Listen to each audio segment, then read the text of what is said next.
Hello, Kate. Hello. Hello. And we're here at the Festival of Quilts, and you've got a beautiful exhibition space here. Thank you very much. Yeah. Could you tell me something about the style of work that you create? I work just in English paper piecing and specifically hexagons, just to one size. So, like over the years, I've narrowed down from doing several sizes of hexagons and diamonds to I just do the one size of hexagons now, paper piecing. I started out at the beginning concentrating on two things, colour and pattern, and I devoured all the books of Kay Fassett to work on colour, and then I just collected as many different patterns as I can.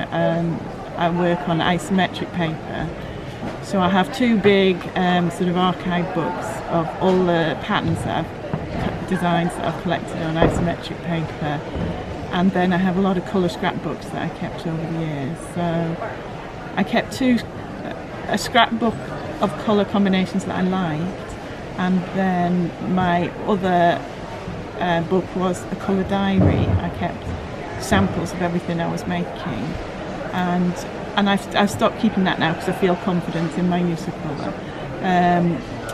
So that goes from, like, initially I have 2 or 3 colours, and then to go up to like having 20 colours, and like, you know, and like once I was confident that I can handle 20 colours and know what I'm doing, I'm like, I don't need to keep this anymore. So after first just initially thinking about colour and pattern, then I've gradually got much freer to something now which I feel is more like painting. You know, I feel like I'm painting, and so I make palettes of the hexagons, and I just work much more freely rather than just thinking of the pattern. I had a series of work called Too Much Might Not Be Enough, which strangely enough was about how textile type ladies and textile artists have huge hoards of stuff. And there's also a thing where people try and pass on bits of their hoard, and so a lady gave me some old patterns and said, "Oh, you might be able to use these in your work." And I thought, well, I have to come up with a way of using them now. And it was all part of this series that was about hoarding. And strangely enough, a lady was speaking to me the other day and said she remembers seeing Too Much Might Not Be Enough 1, which was like a sort of installation that I did, and she can remember that now. So it very much strikes a chord with people who know about collecting hoards of stuff. Now, you've got some pieces in this year's show. Yeah. Particularly in Quilt Creations, you've got a wicker basket with a beautiful piece of hexagon work in it. Could you tell me something about that? I actually was checking in my notebooks. I thought I came up with the idea last year, but I was checking in my notebooks. It went further back. 2016-17, I was 8 months on the world's most remote inhabited island, and me and my husband took 3 suitcases between us, so I had 1.5 suitcases. So I had 3 books, and I had Patti Smith and 2 Catherine Briggs books of folklore and fairy lore. And so, like, over 8 months I read that an awful lot, and then I just found in my notebooks the idea goes right back to then, actually. So it's the whole idea people had around fairies taking children, what is called a changeling, and it's a huge mythology and folklore around how mothers feel about their children, and if there's a sudden change in a baby's health, and the distress that the mother would feel, and people explain that by saying, "Oh, that healthy child that you used to have, the fairies took it."